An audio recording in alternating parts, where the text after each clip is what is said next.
शुभ संध्याकाळ सर्वांना. काय चाललंय तुमचं? आज व्हिडिओ काढायला खूपच उशीर झाला. म्हणजे जेव्हापासून मी काम चालू केले ना यूट्यूबवरती तेव्हापासून आतापर्यंत इतका उशीर झाला नव्हता. तर आज झालेला आहे. तर कामच खूप होतं त्याच्यामुळं काही वेळच भेटला नाही. आणि त्यात शौर्य पण माझं थोडासा आजारी, त्याला सर्दी आणि ताप वगैरे आला होता. त्याच्यामुळे मग त्याला थोडंसं दुपारी किरकिर करत होतं. मग त्याला झोपवण्यात वेळ गेला, औषध वगैरे पाजलं. तो आता बरा आहे हे बघा. पण खूप एडवान करत होता. हे जर चाललाय चहा पाणी करायचं पोरांना. आणि म्हटलं व्हिडिओ काढून घेऊ दे. आता इथं देव पण करायचंय आणि घरामागं पण ते गवत काढायचं होतं. 100 कोथिंबीरीचं टाकायचंय. तर त्यासाठी मग हे म्हटले की घे गवत काढून. ते मोकळ्याच ह्याच्यात होतं. मग ते गवत काढून घेतलं. त्याच्यामुळं व्हिडिओला खूपच उशीर झाला. गेली लाईट. लाईट एक वैताग देते. दररोज संध्याकाळची जाते लाईट अशीच. आणि स्वयंपाकाच्या टायमिंग नेमकी जाते लाईट. आणि पोरांचा ह्याचा खूपच राडा होतोय. हे आमचं बाहेरचं वातावरण आहे सगळं दारातलं. दाखवते तुम्हाला. गाईंचं वगैरे झालं आता सगळं. घरामागं पण खूप काम होतं. त्याच्यामुळेच काय झालं. हे आमचं बाहेरचं वातावरण असं. हे घर आमचं. एक म्हटलं ते घराचं दाखवा आणि दररोजचं रुटीन पण दाखवायचं पण वेळच भेट नाही. काय सॉरी बरं का ताई, तुम्ही सांगितलं की दररोजचं रुटीन दाखवा. पण काय झालं माहिती आहे का, जोपर्यंत आमचे शापू आणि कोथिंबीर चालू आहे तोपर्यंत रुटीन दाखवणं कठीण आहे जरा. कारण भाजी काढायला जायला लागतं, आली की धुवायला लागते, व्यवस्थित लावून ठेवायला लागते.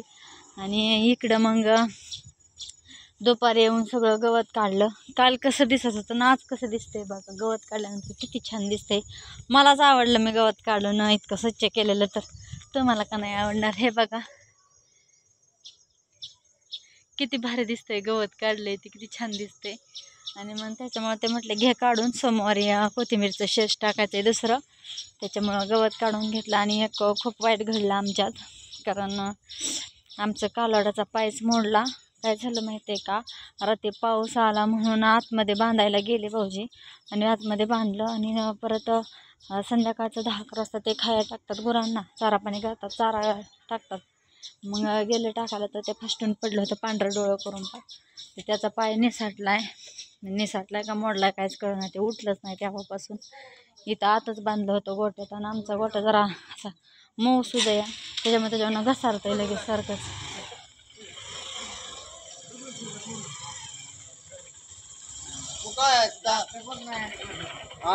आमचं कलवाड बसलंय आपलं. त्याचा पाय मोडलाय, काय करायचं. मोडला का काय झालाय काय माहिती. सुजूनच गेलंय सगळं. रेड्यावांसा झालंय. एक येडं केलं पण तू बी येडच केलं का?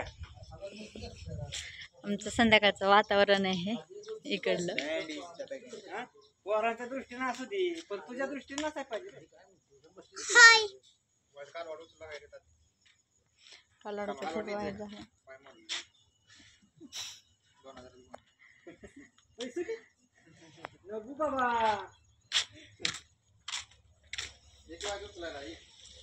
झालं. हे पण आले भाजी काढायला. कोथिंबीर काढायला गेले होते मी. भाजी धुतली सगळी व्यवस्थित घरात लावून ठेवली. आणि आता ही दयावरलेली कोथिंबीर फक्त धुवायला लागेल. बाकीची तशी ठेवणार आहे कारण तरकाटली वरनं आलं. हे कालवडाचं खूप अवघड झालंय बरं का आमच्या. बघा एकदा घ्या की पुढं धरा की त्यावर.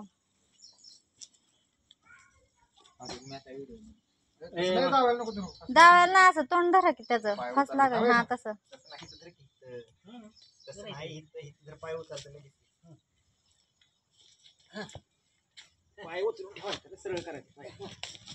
अवघड झालं. उभा केल्यावर धरतं व्हायचं. उभा केल्यावर असं पाय धरायचं. पाय उभं राहू दे.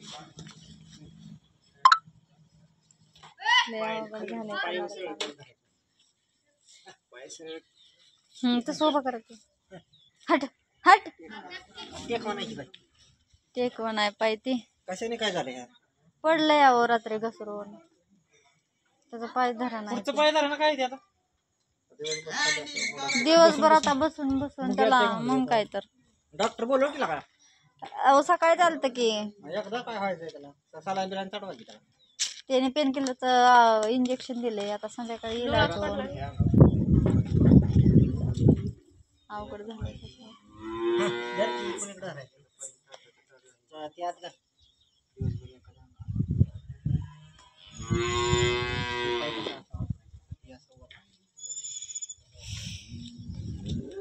चला बाय बाय आता मी लाईव्ह घेणार आहे अयो लाईव्ह घ्यायला लाईटच नाही पण लाईव्ह घेणार होते पण लाईट गेली बघू आता आल्यानंतर लाईव्ह चालू करणार आहे 5चं लाईव्ह आज 7-7:30 वाजता होणार आहे तर सॉरी बरं का आज 5चं लाईव्ह पण झालं नाही आणि आजचा व्हिडिओ पण खूप उशिरा पडतोय तर सगळ्यांच्या मनापासून सॉरी कारण आजच्या व्हिडिओला खूप उशीर झाला आणि ज्यांनी बघितला त्यांचे खूप खूप धन्यवाद त्यांनी माझा व्हिडिओ शेवटपर्यंत बघितला थँक्यू बाय बाय भेटूया नेक्स्ट व्हिडिओत आपल्या गावाकडे जीवन या चॅनलवरती ज्यांनी कोणी सबस्क्राईब केलं नाही प्लीज सबस्क्राईब करून घ्या एकदा